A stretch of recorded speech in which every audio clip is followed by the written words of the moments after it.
بسم اللہ الرحمن الرحیم اتقوا.com کی جانب سے اس ہفتے کا پیغام بد نظری نحمده ونصلي على رسوله الكريم اما بعد فاعوذ بالله من الشيطان الرجيم بسم الله الرحمن الرحيم يعلم خائنة الاعين وما تخفي الصدور صدق الله العظيم.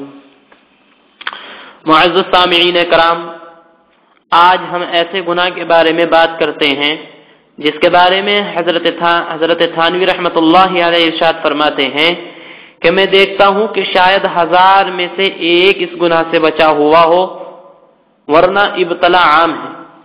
سورہ مؤمن میں ہے اللہ تعالی آنکھوں کی خیانت کو جانتے ہیں اور جس شے کو سینے میں چھپائے ہیں اس کو بھی جانتے ہیں. حضرت تھانوی رحمت اللہ علیہ فرماتے ہیں کہ اللہ تعالی نے اس آیت شریفہ میں 2 گناہوں کا ذکر فرمایا ہے، آنکھوں کے گناہ اور دل کے گناہ کو. یوں تو آنکھوں کے بہت سے گناہ ہے، لیکن یہاں ایک خاص کا ذکر ہے، وہ ہے بد نگاہی. اسی طرح دل کے بہت سے گناہ ہے، لیکن یہاں پر خاص گناہ کا ذکر ہے، یعنی نیت بری ہونا. میرے دوستو، یہ دونوں گناہ الگ الگ ہیں. دیکھنا الگ گناہ ہے اور بری نیت ہونا یہ مزید دوسرا گناہ ہے. انشاءاللہ دونوں کو صاف طور پر سمجھائیں گے. حضور اقدس صلی اللہ علیہ وسلم کا ارشاد ہے کہ یا تم اپنی نگاہیں نیچی رکھو گے اور اپنی شرمگاہوں کی حفاظت کرو گے یا اللہ تمہاری صورتیں بدل دے گا. اللہ حفاظت فرمائے.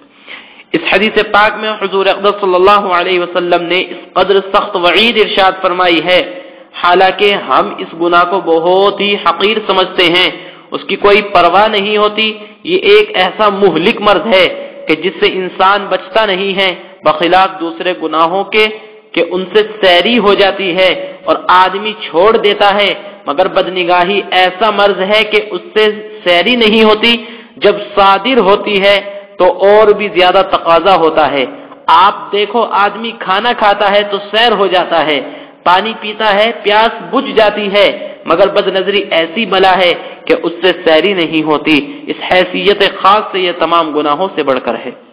بد نظری کی پہچان کیسے ہو؟ سنیے. جن کو اللہ نے حرام کیا ہے، یعنی نہ دیکھنے کا حکم دیا ہے، ان کو قصدن دیکھنا ہی بد نظری ہے.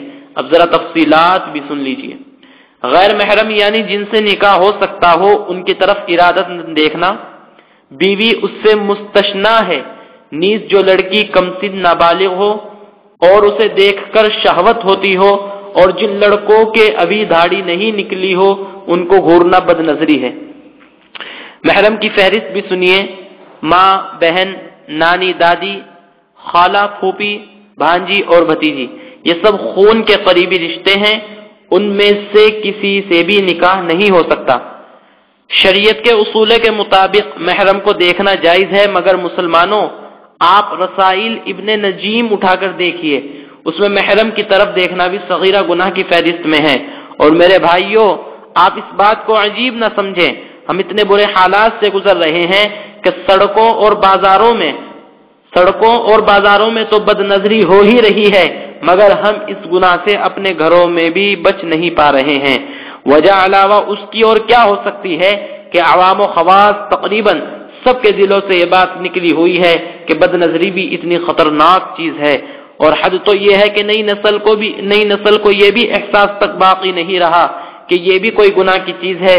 روزانہ کے واقعات ہیں، لڑکے غیر محرم عورتوں کو دیکھتے ہیں اور کہتے ہیں سبحان اللہ.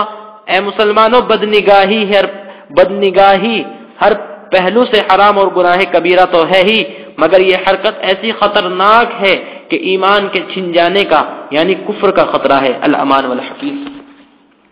اب کوئی شخص یہ نہ کہے کہ میں بری نیت سے نہیں دیکھتا. اوپر جو تفصیلات بتائی ہیں ان سے پتہ چل گیا ہے کہ دیکھنا گناہ کبیرہ ہے اور بری نیت ہونا یہ دوسرا کبیرہ گناہ ہے. اور وما تخفی الصدور یعنی جس سینے میں وہ لوگ چھپاتے ہیں اللہ تعالی اس کو بھی جانتے ہیں. حضرت تھانوی رحمت اللہ علیہ فرماتے ہیں کہ دل کا گناہ پہلے سے اشد ہے، یعنی مصیبت معصیت صرف نگاہ سے نہیں بلکہ دل سے بھی ہوتی ہے. مثلا یہ پہلے دیکھی ہوئی صورتیں یاد آتی رہتی ہیں اور عورتوں مردوں کے تصور و خیال سے مزے لیتے رہتے ہیں اور یوں سمجھتے ہیں کہ ہم متقی ہیں. خوب سمجھ لو یہ شیطان کا دھوکہ ہے. دل کا سوچنا اور آنکھوں سے دیکھنے میں ایک فرق اور بھی ہے. یعنی آنکھوں کا گناہ تو کوئی دیکھ بھی سکتا ہے اور دل کے اندر سوچنے کو کوئی دیکھ بھی نہیں سکتا. اس کی اطلاع سوائے اللہ کے کسی کو نہیں. اس لیے اس سے وہی بچے گا جس کے دل میں اندر تقوی ہوگا. اللہ تبارک تعالی ہمیں تقوی والی زندگی گزارنے کی توفیق عطا فرمائے. اللہ تبارک تعالی بد نظری سے ہماری حفاظت فرمائے. آمین. وآخر دعوانا ان الحمدللہ رب العالمین. جو حضرات یہ عنوان سنتے ہیں ان سے عاجزانہ درخواست ہے کہ وہ واٹس ایپ کے ذریعے یا اور دیگر چیزیں ہیں بلوٹوتھ وغیرہ ان کے ذریعے اس عنوان کو شیئر کریں.